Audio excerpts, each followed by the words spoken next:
여러분 반갑습니다. 84,000가지 불교 이야기와 함께하는 불설입니다. 코로나19로 얼룩진 서기 2020년도 이제 저물고 있습니다.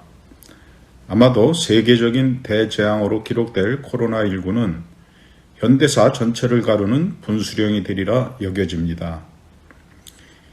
이 감염병은 본래 2019년 말쯤 처음 발생했다는 뜻에서 코로나19라는 공식적인 이름이 붙었다고 하는데요. 이런 경우처럼 서기는 이 시대의 일반적인 연호로 사용되고 있습니다.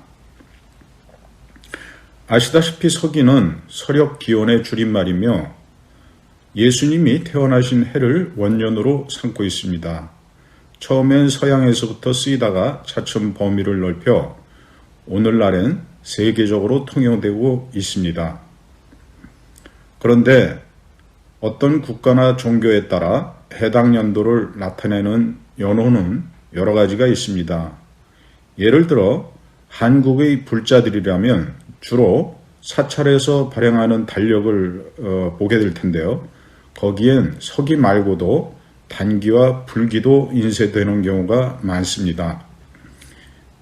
여기에선 불기에 대해 살펴볼 텐데요. 불기와 서기의 차이점이라든지 불기가 제정된 내력 등을 알아볼 것입니다. 먼저 불기는 서기보다 544년이 앞서 있습니다.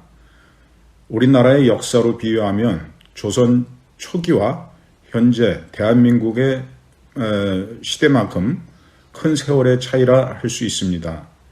다음으로는 서기가 예수님이 태어나신 해를 원년으로 삼았다면 불기는 부처님이 돌아가신 해를 원년으로 삼고 있다는 차이점입니다. 예를 들어서 2021년 부처님 오신 날 봉축 행사를 앞두고 길거리에 봉축 2565년 부처님 오신 날과 같은 플랜카드가 걸렸다고 가정해 봅시다. 이때 불기의 내력을 잘 모르는 사람들은 올해가 부처님이 태어나신 지 2565년째가 되는 해인가 보다라고 생각할 것입니다. 하지만 이것은 오해라고 할 수 있습니다. 불기라는 것은 불멸기원의 줄임말에서 알 수 있듯이 부처님이 돌아가신 해를 원년으로 삼는 연호이기 때문입니다. 사실 부처님의 생물연대에 관해선 정확한 근거가 있는 게 아닙니다. 다만 역사상 처음으로 인도 대륙을 통일했고 불교를 크게 중흥시킨 아쇼카 대왕의 생물연대나 제2기간과 비교해 부처님의 생물연대를 추론하는 게 현재로선 유력한 근거가 되고 있습니다. 그렇다 보니 과거엔 부처님이 출생하신 연도를 지역이나 국가마다 서로 다르게 표기해 왔습니다.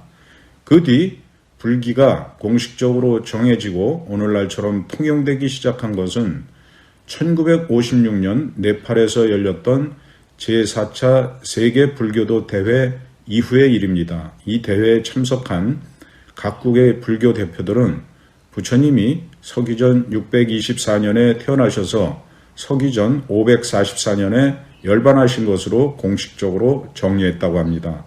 이와 함께 부처님이 돌아가신 해를 불기의 원년으로 정했던 것이죠.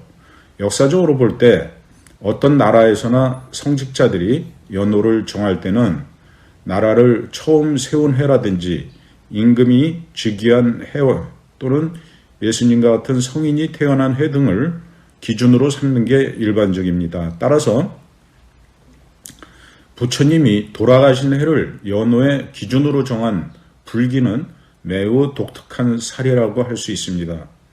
그렇다면 제4차 세계 불교도 대회에 참석한 각국 불교 대표들은 어째서 부처님이 돌아가신 해를 불기의 원년으로 삼았던 것일까요? 몇 가지 이야기가 있는데 가장 유력한 것은 그 대표들이 부처님의 육신의 소멸을 단순히 한 성인의 죽음으로 여긴 게 아니라 부처님의 깨달음과 진리가 본격적으로 전파되는 출발점으로 보고 서기전 544년을 불기의 원년으로 정했다고 합니다. 마치 졸업이 어떤 과정의 끝이면서 동시에 새로운 과정의 시작이라는 의미를 가진 것과 같습니다. 이런 결정에 대해 부처님이 출가한 뒤 큰 깨달음을 얻으신 35세 되던 해를 불기의 원년으로 삼았으면 더욱 좋았을 것이란 의견도 있습니다. 불교란 모든 사람들이 진리를 깨닫고 부처님 가르침을 실천하는 것을 강조하는 신앙체계이기 때문입니다. 오늘은 서기와 불기에 어떤 차이가 있으며 그 의미가 무엇인지 알아보았습니다. 여러분 오늘도 행복한 하루 되십시오. 감사합니다.